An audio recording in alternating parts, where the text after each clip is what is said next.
Buenas tardes a todos. Pues si gustan, comenzamos. Para empezar en punto, se van a venir sumando algunos otros síndicos.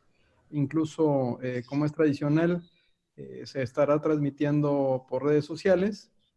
Y pues como siempre, mi agradecimiento, por favor, delegado al maestro Plasencia, incluso nuestro reconocimiento por esa excelente participación que tuvo en el Parlamento Abierto en el Congreso respecto a la reforma, que entiendo estaba por sesionarse el paquete el día de hoy. Y por supuesto a nuestro buen amigo Óscar Fernández, por quien ha sido posible llevar a cabo toda esta serie de reuniones, que corrígeme, Julio, esta es la 29, ya estoy perdido, 29. es la 29. Esta jornada de los derechos del contribuyente número 29 en Sonora, y pues le cedo la palabra a nuestros síndicos, no sin antes agradecerles a todos el haber apoyado y bueno, ser parte de todo este ejercicio que considero ha sido provechoso en una época de crisis, en una época de pandemia, en la cual gran parte del tiempo le hemos dedicado a estar estudiando y analizando todos los cambios que se han venido dando, y obviamente pues escuchar a las voces de los delegados de Prodecon, bueno, pues le da un valor agregado, por supuesto, a la información que tenemos, ya que la misma información, aparte de ser prestada y dada por especialistas, pues es información que es oficial. Adelante, Julio. Adelante, Jesús. Ahora sí que gracias por el apoyo, mis queridos amigos. El evento es de ustedes. Bien, pues bienvenidos a todos. Gracias por estar aquí participando en este evento. En nombre de Canaco Ciudad Obregón, le quiero ceder la palabra a nuestro vicepresidente de Comercio, Jesús Guerrero, para que nos dé unas palabras de bienvenida. Adelante, Jesús. Gracias. Buenas tardes. En representación de nuestro presidente, el licenciado José de Jesús Nares, agradecemos al maestro Marco Antonio Barraza, delegado de Prodecom en Sonora y expositor de este interesante tema, al doctor Octavio Latorre, vicepresidente de Síndicos del Contribuyente de Concanaco Servitur, al maestro Julio Alonso Vázquez, síndico regional noroeste, y a todas las personas que hacen posible este importante evento. Les mando un saludo a nuestro presidente. Sean todos los presentes bienvenidos a nuestra sede aquí en Ciudad Obregón, Sonora. Seguramente será de mucha utilidad para todos esta reunión. Muchas gracias. Gracias, Jesús. Gracias. Y siguiendo con el protocolo, pues me voy a permitir leer la semblanza del maestro Marco Antonio Barraza Cepeda. Y él es licenciado en Derecho por la Universidad Autónoma de Tamaulipas, maestro fiscal por la Universidad del Valle de Bravo, doctor en Derecho Constitucional Electoral por la Universidad Popular Autónoma de Veracruz, subadministrador de Asuntos Especiales de la Administración Local Jurídica Tampico del SAT, subadministrador de Relaciones 1 de la Administración Local Jurídica de Matamoros, subdelegado en Tamaulipas de la Prodecom, actualmente delegado en Sonora de la Procuraduría de la Defensa del Contribuyente. Maestro Marco Antonio, agradecerte tu tiempo, agradecerte de que estés con nosotros y pues bienvenido, te cedemos la palabra. Muchas gracias a mis amigos de la Concanaco, ¿verdad? A Julio Vázquez, a Octavio, a Jesús, ¿verdad? También saludo con mucho gusto, por aquí veía conectado a Óscar Fernández. Muchas gracias, muy amable por también recibir la invitación por medio institucional. Y pues también tomo nota del mensaje de felicitación para el maestro Plasencia para informarle lo correspondiente.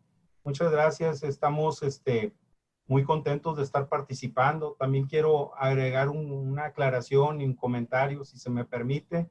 Es el relativo que actualmente fuimos adscritos a la delegación Chihuahua. Entonces les estoy transmitiendo desde Chihuahua, ¿verdad? Efectivamente estuvimos al frente de la delegación Sonora hasta el día jueves 15. El viernes pasado, el viernes 16 de octubre, nos adscribieron a esta ciudad de Chihuahua y aquí estamos también al frente y pues vamos a proceder a la plática, ¿verdad? De esta tarde. Por ahí voy a compartir un material muy interesante el tema porque pues tiene que ver con lo que hoy en día se está tomando en cuenta, se está ponderando, se está valorando para resolver las controversias en materia fiscal y en materia administrativa. y esta temática va a tener que ver con qué valor le corresponde a los documentos electrónicos, en particular, ¿verdad?, a lo que ocupa nuestro día a día en la Procuraduría de la Defensa del Contribuyente, que es la materia fiscal. ¿Qué valor jurídicamente? Es decir, si estamos en un procedimiento jurisdiccional, ¿qué valor le debe de conceder un tribunal a esta prueba documental electrónica? Y para ello, pues, a continuación, sí se está viendo, proyectando el material, perdón. Aún no. Tienes que poner en compartir pantalla, abajo. Ajá, y te tienes habilitado. Pues se van a venir integrando más compañeros. He de comentarte, Marco, que ya tenemos más de 2,000 personas distintas que los han escuchado a ustedes en este recorrido por las distintas entidades federativas, lo que pues bueno, para nosotros como especialistas pues representa todo un logro, porque ha sido un trabajo arduo que se ha venido dando y ha logrado fortalecer las relaciones entre las cámaras y los delegados estatales. Antes que nada, pues felicitarte por tu cambio de adscripción, ¿no? Sabemos que va a ser un excelente papel. Ya nos quedaremos, Oscar ya me está diciendo que nos quedaremos con alguna reunión posterior con el delegado que haya quedado en Sonora, Julio. Seguramente lo vas a conocer, no dudo. Y en el caso de Chihuahua, bueno, pues haremos las gestiones para que también se acerque contigo todas las cámaras que están en ese estado. ¿Te parece, Marco? Y de nueva cuenta, muchas gracias. Hay una opción que no sé si Isaí esté, Isa, si le podemos decir la opción para que deshabilite, por favor. ¿Qué tal? Mire, buenas tardes. En la parte de arriba, donde dice que está presentando su pantalla, hay una opción que dice más y después dice inhabilitar las anotaciones de los participantes. Listo. Muchas gracias. Pues muchas gracias, Octavio, y gracias por ese apoyo y seguramente, ¿verdad? Vamos a por ahí a poder sumar esfuerzos para seguir trabajando en pro, pues, de la seguridad jurídica que corresponde a los contribuyentes. Muchas gracias a todos. También, pues les decía que esto de los documentos electrónicos iniciaron por la creación de la firma electrónica, pero esto se da curiosamente en la materia del derecho mercantil. Es la Comisión de las Naciones Unidas para el Derecho Mercantil Internacional, que en la ley modelo sobre el comercio electrónico nos habla de la firma electrónica, y aquí es el inicio de esta herramienta informática que se incorpora de alguna manera a la actividad, yo creo que pues más importante para generar de alguna u otra manera recursos, para generar también emprendeduría en el mundo, el comercio, ¿verdad? El comercio reclamó de una manera auténtica una certeza en sus operaciones a través de los medios electrónicos. Y por aquí fue donde se empezó a regular y nació para el derecho estas herramientas de tipo informático. En este caso, la firma electrónica, que son datos electrónicos consignados en un mensaje de datos o adjuntados o lógicamente asociados al mismo, que pueden ser utilizados para identificar al firmante con relación al mensaje de datos que va a enviar y que en este caso aprueba que esa información es recogida de ese mensaje. Es decir, había una necesidad de asociar al autor de un mensaje de datos electrónicamente y garantizar que fuera su voluntad, por decir, si alguien quería hacer una compra en un país determinado y a lo mejor la iba a hacer internacionalmente, pues garantizar que efectivamente esa información fuera auténtica y que de alguna u otra forma sí era su voluntad lanzar una oferta, ¿verdad?, por parte de él. Y ahí nace la creación de esta firma electrónica. También hay otra herramienta asociada a la firma electrónica que se llama certificado, y este es un mensaje también de datos u otro registro, pero tiene una función distinta y es la de vincular al firmante con los datos de creación de la firma. Es decir, es como nosotros que como personas individuales, pues tenemos un acta de nacimiento, tenemos un certificado de nacimiento. Así también, en este caso, la firma va a tener un certificado que garantiza quién es el titular, ¿verdad? Y quién la emite. Y también ese certificado nos va a decir el tiempo de vigencia que va a tener. Y bueno, también debemos de identificar el mensaje de datos electrónicamente, y este va a ser la información que se genere, la enviada, la recibida o la archivada o comunicada por medios electrónicos, ópticos o similares, como pudiera ser el intercambio electrónico de datos, el correo electrónico, el telex o el telefax. También identificamos a 3 sujetos, ¿verdad? En estas herramientas electrónicas que se vienen generando, identificamos al firmante, que va a ser una persona que posee los datos de creación de la firma y actúa por cuenta propia o por cuenta de la persona que representa. Esto es, en este caso, para nosotros en la materia fiscal sería el contribuyente, ¿verdad? También el prestador de servicios de certificación, y esta va a ser la persona que presta el servicio, que certifica que esa persona que es la firmante, pues efectivamente es, en este caso, la titular de la firma electrónica porque está asociada de una manera que garantiza. Por eso, cuando los contribuyentes acuden ante la autoridad fiscal por primera ocasión a generar su firma electrónica, pues la autoridad tiene por ahí a unas personas que son de un proveedor de servicios de certificación, y este proveedor es ese prestador de servicios de certificación, y esa empresa lo que hace es tomar las huellas dactilares de todos los dedos de las manos del contribuyente, tomar el iris de los ojos, ¿verdad? Y de alguna u otra manera certificarlo, ¿verdad? Ella va a emitir un certificado. Entonces, esa parte, ella va a resguardar esos datos. Y a veces nosotros nos podíamos pensar, yo recuerdo que al inicio que sucedía esto, decían a veces los contribuyentes, bueno, ya es que ya me fichó la autoridad, ¿verdad? Ya fui y me fichó, o ya se quedó con todos mis registros. Pudiéramos pensar nosotros que es una exageración, y yo les puedo garantizar que no, porque la finalidad de esto es generar certeza. Certeza que donde aparezca esa firma electrónica, efectivamente se trata de ese contribuyente, de esa persona que quiere presentar esa declaración, quiere presentar ese aviso. Es decir, la firma electrónica se convirtió en un canal por el cual las personas cumplían con sus obligaciones, pero también ejercían derechos. Entonces, muy importante que se cumpliera con esa garantía, con esa seguridad de que efectivamente era esa persona. Saben que tuve conocimiento de una cuestión, de una persona en un trámite, ¿verdad?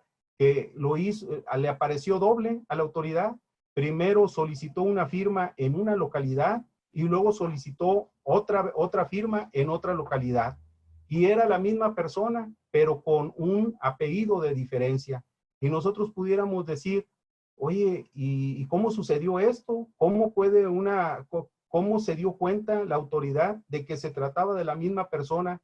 Pues justamente por sus datos de huellas digitales que lo identifican, hacen unos cruces y este tipo de biométricos, ¿verdad? Estos sistemas biométricos le permiten a la autoridad detectar esos casos. Es decir, no hablamos de la mayoría de los contribuyentes, pero sí hablamos que en ocasiones, ¿verdad? Se pueden filtrar personas con una capacidad de dolo que hasta nos podemos sorprender, ¿verdad? Pero hoy en día todos estos herramientas electrónicas permiten identificar y evitar este tipo de malos manejos, ¿verdad? O de cuestiones dolosas por parte de quien las realiza.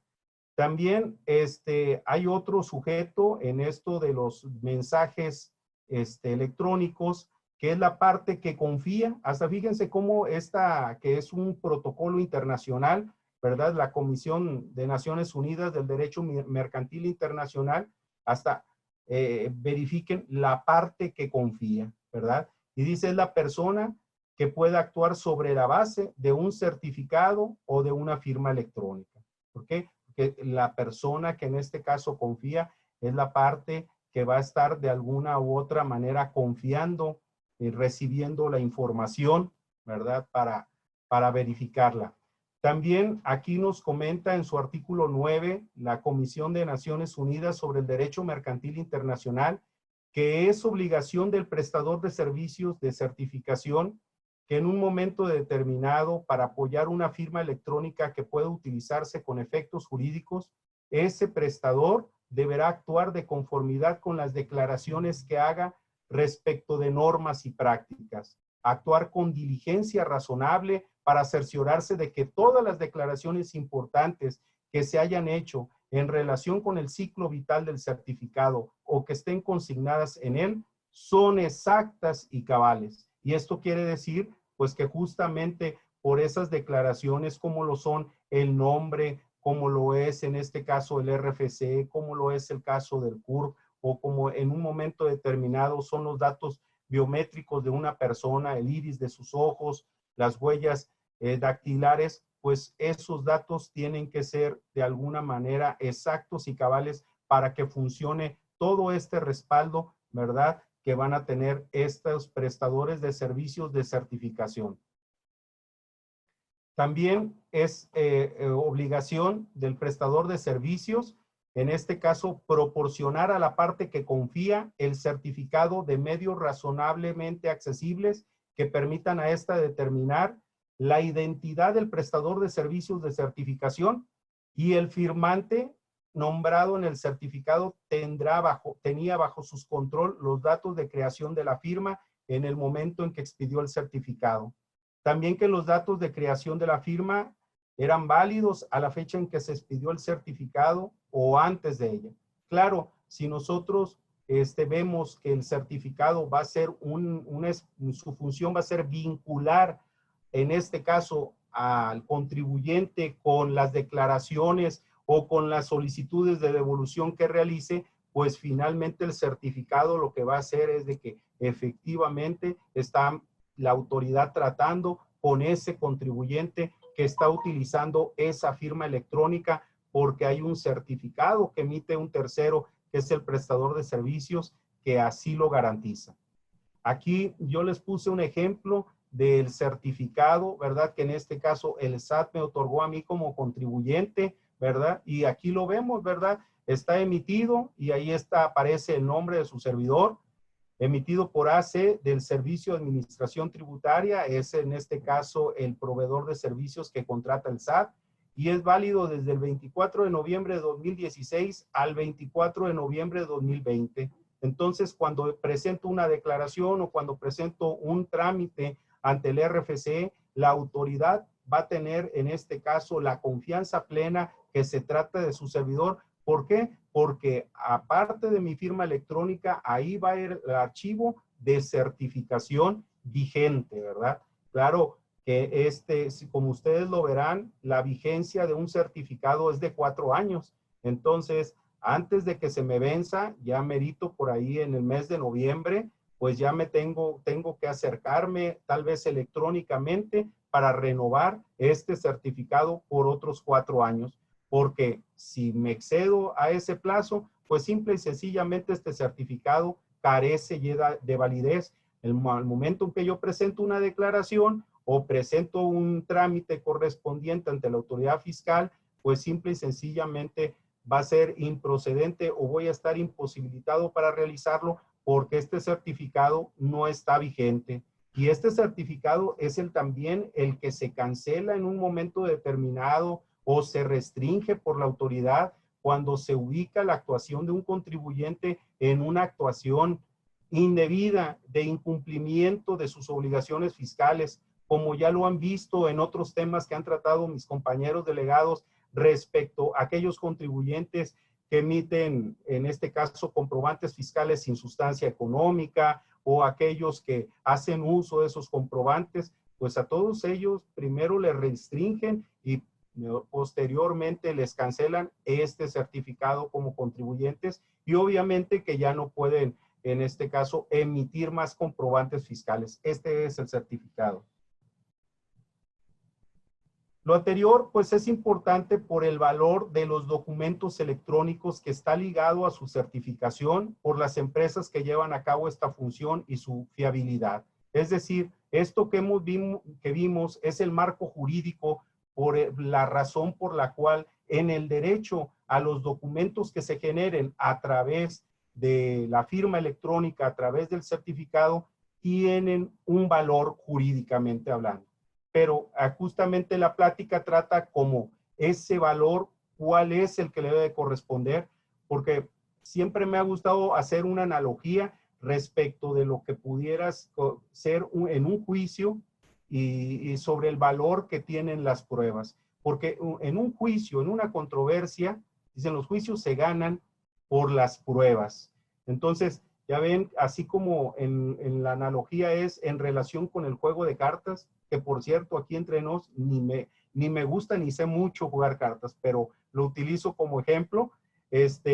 Ya ven que en las cartas no tienen el mismo valor, o sea, de acuerdo a cada juego que se juegue, ¿verdad? Pero no tienen el mismo valor. Hay algunas cartas que tienen un valor primordial o preferente o mayor con relación a otras, pues así también en los juicios. En los juicios no todas las pruebas valen lo mismo, ¿verdad?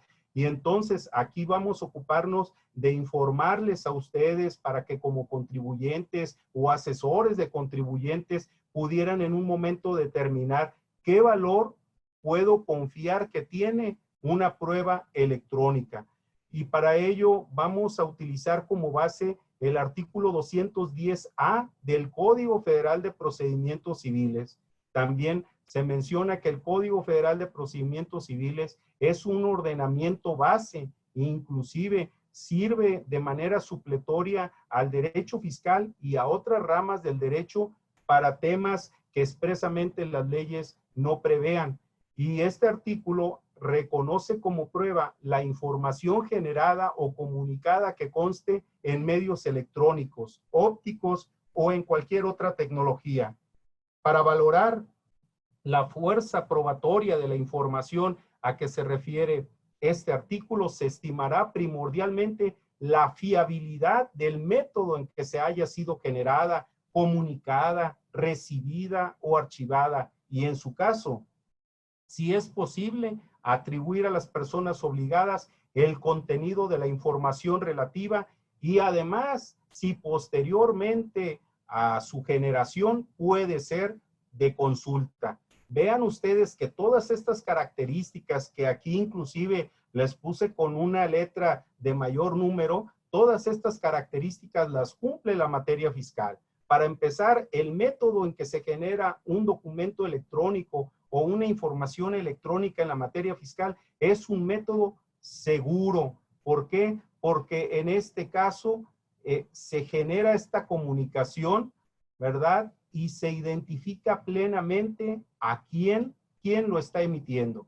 Hace un momento vimos ese certificado que asocia y que viene el nombre de la persona, quién emitió el certificado y la vigencia. Entonces, ahí con ese certificado estamos asociando la key, la llave, la estamos asociando en este caso con el certificado y es lo que nos sirve para firmar nuestra declaración en materia fiscal o para firmar cualquier aviso de trámite ante el RFC o para firmar una solicitud de devolución. También en este caso, ¿verdad? Pues ya está identificada la persona a la que la ejerció y también ustedes saben que un comprobante fiscal o una declaración, una vez generada, la podemos consultar. A veces hemos estado por ahí haciendo un trámite de declaración o de devoluciones y de repente se va la luz o pasa algo y entonces el contribuyente se asusta, ¡ay, ya se perdería toda la información! No, no se preocupe, si ya se generó, ahí la vamos a poder encontrar y la vamos a poder rescatar. Hoy en día, cuando los contadores presentan en este caso las declaraciones, a veces nosotros estábamos acostumbrados como contribuyentes a guardar todo el cúmulo de facturas, ¿verdad? Y ahora no, nada más, en este caso el contador se mete al mismo portal del SAT y ahí asocian al RFC del contribuyente todos los comprobantes fiscales que sus proveedores les hayan emitido y los descargan y ahí los tienen. Entonces ya no importa el papel, si no nos lo dan, ya no importa si dárselo al contador, porque finalmente están ahí en el portal y los descargamos. ¿Por qué? Porque son accesibles, como dice aquí la ley, para su ulterior consulta, es decir, está a disposición. Dice que cuando la ley requiera que un documento conservado y presentado en forma original, ese requisito queda satisfecho si se acredita que la información generada, comunicada, recibida o archivada por medios electrónicos, ópticos o de cualquier tecnología se ha mantenido íntegra, inalterada a partir del momento en que se generó por primera vez en forma definitiva, y esta puede ser accesible para posterior o ulterior consulta. Entonces, como ustedes lo ven, la ley marca las características y podemos nosotros hacer una comparación con lo que vivimos en la materia fiscal y vemos que cumple con todas estas características. Dice, ¿qué es un documento electrónico? Dice, es el conjunto de impulsos eléctricos que recaen en un soporte de computadora que permite su traducción natural a través de una pantalla o una impresora. Y puse esta definición porque saben ustedes que a veces no nada más le pasa al contribuyente, sino me ha tocado que a veces hasta jueces o magistrados llegan en un momento determinado a querer ver materialmente el documento. Como efectivamente venimos de una cultura de papel, llegamos a privilegiar o a querer revisar que el documento tenga determinadas características y no.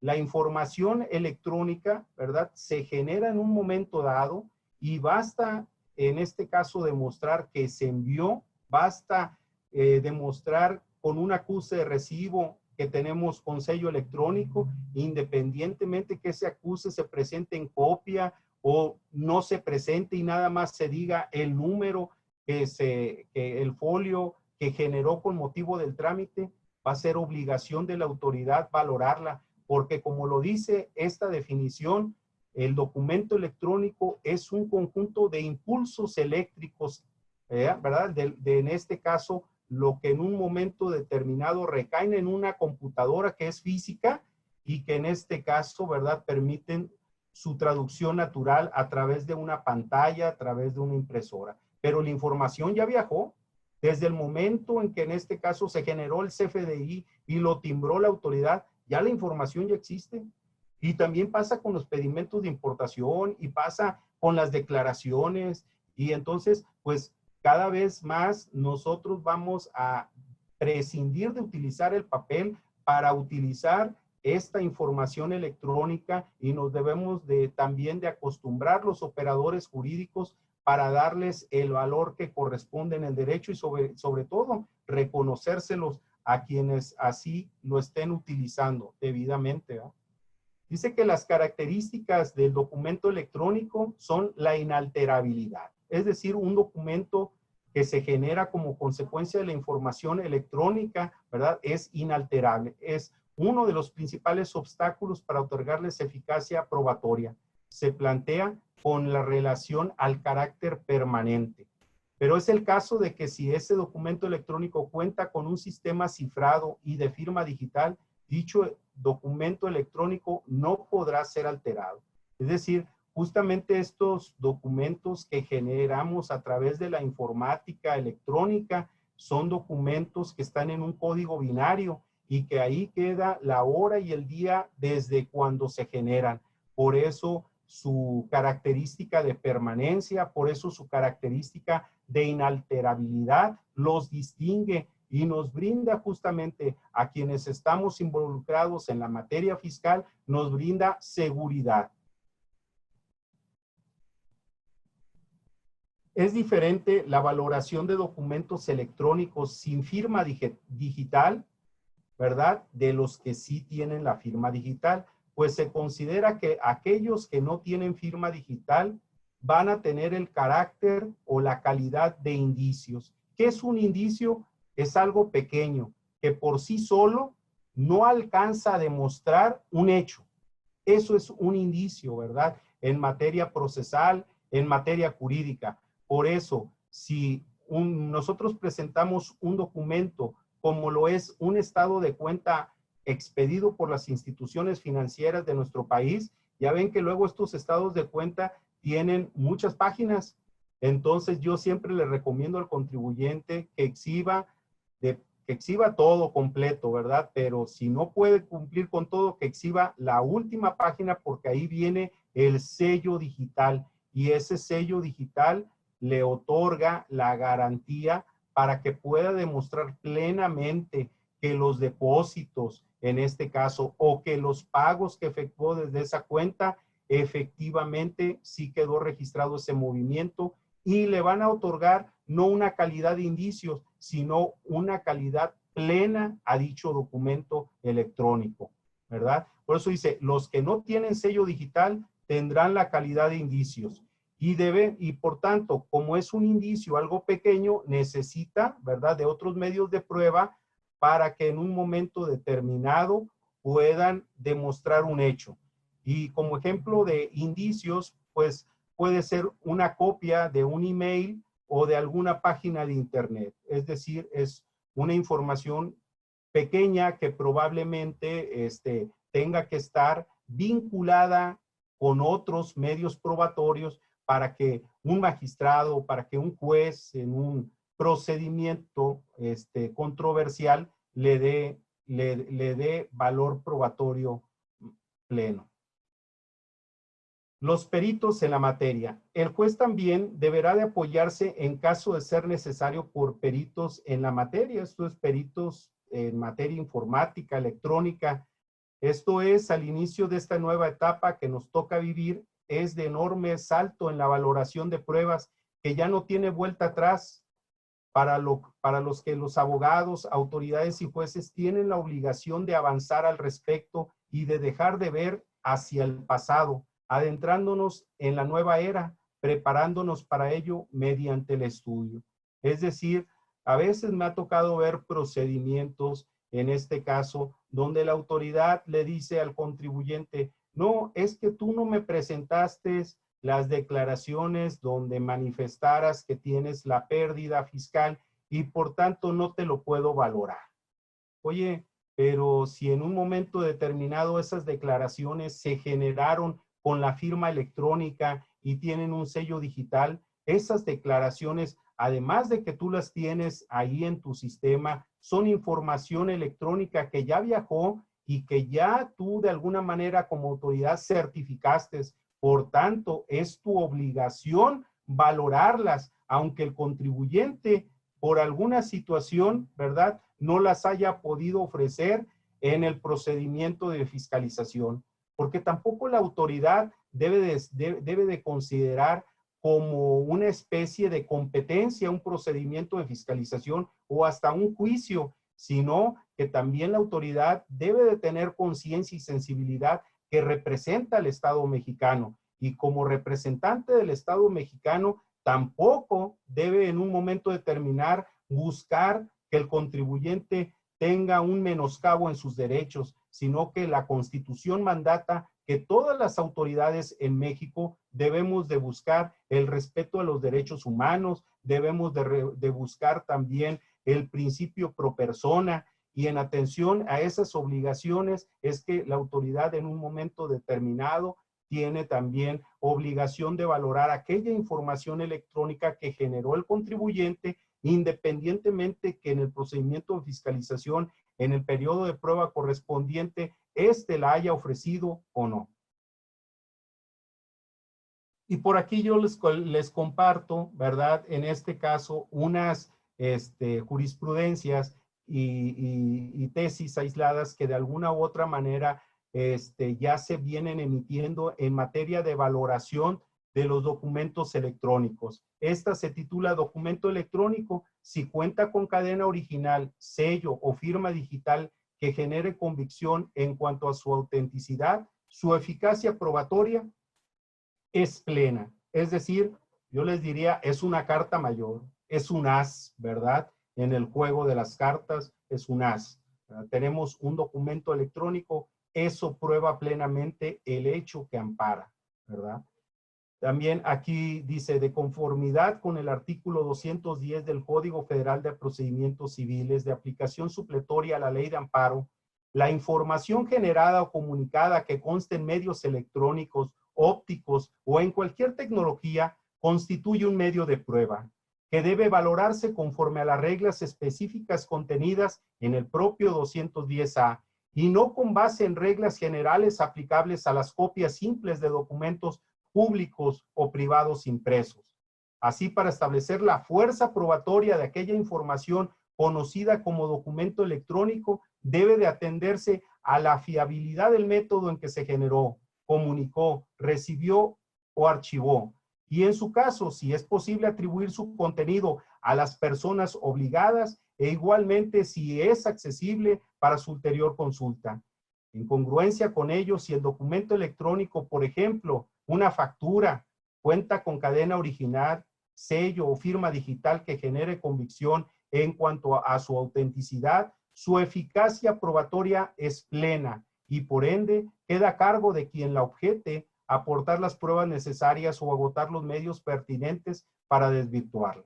Es decir, si la autoridad en un juicio, ¿verdad?, quiere desconocer el hecho que ampara una documental electrónica referente a una declaración fiscal o referente a un comprobante fiscal o referente a un estado de cuenta con sello digital, tendrá la autoridad que objetar el documento y tendrá que decir cuál hecho en particular o qué parte de ese documento objeta, porque de lo contrario, a ese documento que refleja una información electrónica ya generada, nada le debe de quitar el valor probatorio pleno que se le debe reconocer en ese procedimiento.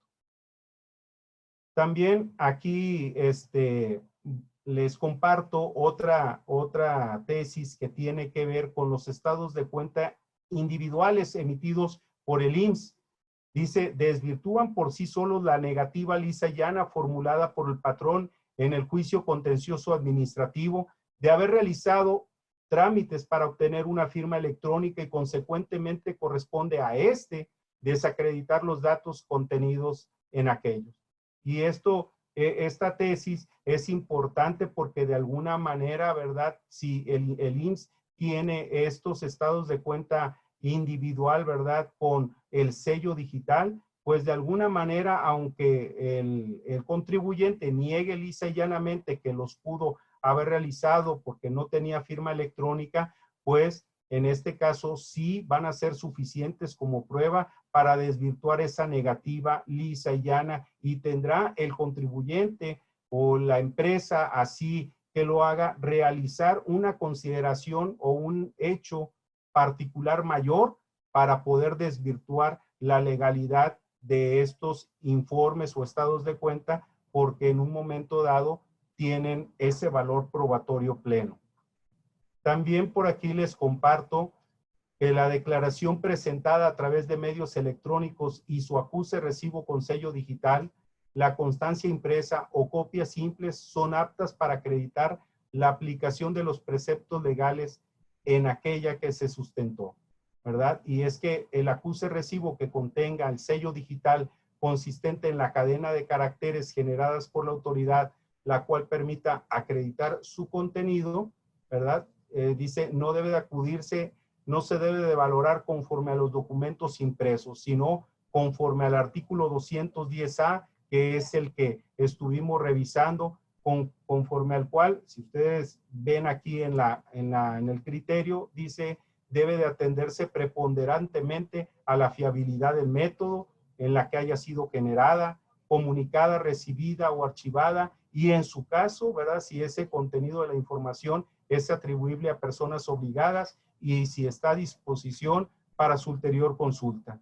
Así dice, tratándose del cumplimiento de las obligaciones fiscales a través de medios electrónicos, el método por el cual se generan los documentos digitales está desarrollado la regulación que permite autentificar su autoría, de manera que su impresión o su copia simple son aptos. A veces decían, bueno, ¿y este acuse, recibo, declaración, es el original o es copia? pues sale sobrando. ¿Por qué? Porque lo importante es la información que se generó. Por eso, tanto si es el original o si es copia, son aptos, ¿verdad?, para demostrar la aplicación de los preceptos legales que sirven de base a los diversos cálculos cuyos resultados se plasman en la declaración, siempre y cuando sea indudable que las correspondientes hipótesis normativas se sustentan en los resultados contenidos en ella. También esta que nos habla de la jurisprudencia segunda del 2008 de la segunda sala, que refiere la presentación de declaraciones en documentos digitales a través de los medios electrónicos señalados por el SAT mediante reglas de carácter general y conforme al 17A del Código Fiscal de la Federación, por la misma vía remite el acuse recibo que contenga el sello digital, lo que permite autentificar su contenido. Será este artículo 17E del Código Fiscal que señala que el sello digital es el mensaje electrónico que acredita que un documento digital fue recibido por la autoridad correspondiente y que estará sujeto a la misma regulación aplicable al uso de la firma electrónica avanzada. Esto es importante porque, pues anteriormente, ¿verdad?, los trámites fiscales se aparaban en un momento determinado por un sello, ¿verdad?, de goma donde recibía la autoridad, y ya ese acuse nos daba a nosotros como nuestra garantía de que efectivamente ya la autoridad había recibido. O sea, nos daba la tranquilidad.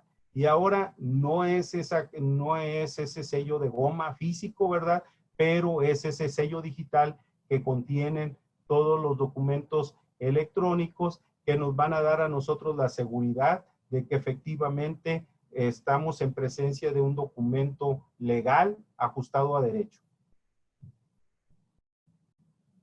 También esta tesis que es en amparo es importante porque reconoce el tema del valor de la documental electrónica. Dice, pruebas en amparo para el desahogo de las relacionadas con medios eléctricos o electrónicos, no es admisible la imposición de carga específica sugerente para valorar su admisibilidad. Y esto significa que en un momento determinado, en un juicio de amparo, no hay necesidad de que si nosotros ofrecemos una documental electrónica o una información electrónica, que tengamos la obligación de allegar un medio electrónico para que lo descargue el juez. No hay necesidad de que también ofrezcamos un aparato para que ahí lo vea. ¿Por qué? Pues porque simple y sencillamente esa información ya fue generada conforme a la legislación, tiene las características de seguridad y se debe de valorar. Dice, en ningún caso, dice que la forma más conveniente para el desahogo y valoración de tales medios de convicción. Sin embargo, el legislador en ningún caso previó que las peculiaridades de tales probanzas tuvieran como efecto imponer cargas específicas a los quejosos, como sería en el caso solicitar a estos que aportaran algún tipo de aparato como una televisión o una videocasetera a fin de que se valorara la admisibilidad de la prueba, ya que no es posible tener la certeza que los quejosos cuenten con la posibilidad real y material de aportar tales aparatos eléctricos o electrónicos. Y dado que el juicio garantías constituye una defensa del gobernado frente a actos arbitrarios de la autoridad, no resulta susceptible que su acceso se haga depender de la posibilidad de disponer de determinados bienes materiales. Por ello se estima que la imposición a los quejosos de tal carga afecta el derecho a probar y por ello implica la violación a leyes del procedimiento. Es decir, en este caso serán los tribunales, ¿verdad? Serán los jueces los que si requieren de un aparato, pues tendrán que proveerlo conducente para desahogarlo, pero no mediante la exigencia hacia los particulares de que en un momento dado ofrezcan o acompañen esos aparatos para la descarga de esa información electrónica. Y es que todos estos criterios se han venido generando con motivo de la utilización de esta prueba en los diferentes juicios. Y vean ustedes cómo son los criterios por el momento de jurisprudencias o de tesis los que nos llevan a nosotros a la convicción y a la seguridad de poder nosotros utilizar estos elementos probatorios. Aquí les quiero platicar con motivo de este tipo de razonamientos y este tipo de argumentos. Creo que ya me adelantaba hace un momento cuando vimos un caso de un contribuyente en el cual ese contribuyente, la autoridad le ejerció facultades de comprobación, le practicó una revisión llamada de gabinete, que es en las oficinas de la autoridad, y al momento en que le determinó el crédito fiscal, no consideró unas pérdidas fiscales que tenía ese contribuyente. Y como no consideró esas pérdidas fiscales, pues a nosotros esta información no la comentó al momento de hacer la demanda correspondiente, y nosotros así lo argumentamos en derecho del contribuyente. Y cuando resuelve el tribunal, nos da la razón. La autoridad, cuando se defiende, dice que no tenemos la razón porque el contribuyente auditado en ningún momento acompañó dentro del procedimiento de revisión de gabinete las declaraciones donde se demostrara que existía esa pérdida fiscal. Pero nosotros vía alegatos controvertimos ese argumento en el sentido de que no obstante que no lo había ofrecido en el procedimiento de fiscalización, el contribuyente, la autoridad sí tenía que valorarlos, porque esas pérdidas fiscales habían sido declaradas en el formato de declaraciones electrónicas y tenían sello digital. Por tanto, la autoridad sí las conocía desde el momento en que se generó esa información y no debía de desconocer esa pérdida fiscal. Y justamente la sentencia hizo mención de ese argumento y reconoció que aunque no se hubieran aportado en el procedimiento de fiscalización, como demostramos que era una información electrónica ya generada, la autoridad sí tenía la obligación de pronunciarse, anuló el crédito fiscal para el efecto de que la autoridad disminuyera esas pérdidas fiscales, ¿verdad? Para beneficio del contribuyente. También hay otro caso que vimos en materia de devolución de saldos a favor, cuando la autoridad en un momento determinado que se hace el trámite de la devolución omite valorar que en sus sistemas ya se cancelaron comprobantes fiscales digitales por internet duplicados. Y es que el tema aquí sucede por el hecho de que algunos contribuyentes, cuando se cambió la versión del CFDI a la 3.3 para corregir alguna situación de forma, las empresas volvieron a emitir comprobantes fiscales que ya habían emitido con la versión anterior. Y eso provocó que hubiera duplicidad de comprobantes. Entonces, cuando el contribuyente asalariado venía a pedir asistencia al contribuyente, asistencia a Prodecon para que le hicieran la devolución de su saldo a favor que le correspondía, le decía a la autoridad, no, porque tus ingresos son mayores a los que reflejas, porque lo que sucedía era que la autoridad estaba sumando los CFDIs duplicados. Entonces, luego se le pedía, en este caso, al patrón que cancelara los CFDIs duplicados, los cancelaba, pero aún así la autoridad resolvía con el mismo tema. Y esto, pues obviamente que era una violación a la información electrónica que ya constaba en los sistemas de la autoridad fiscal en cuanto que se habían cancelado los CFDIs duplicados. Y así lo razonó también el tribunal en el sentido de que lo debiera en un momento determinado valorar la autoridad al momento de resolver sobre el trámite de devolución de saldo a favor. Bueno, por mi parte, sería todo por lo que corresponde a la plática. Si ustedes tienen alguna duda o algún comentario, pues quedo a su disposición para atenderlo. Muchas gracias.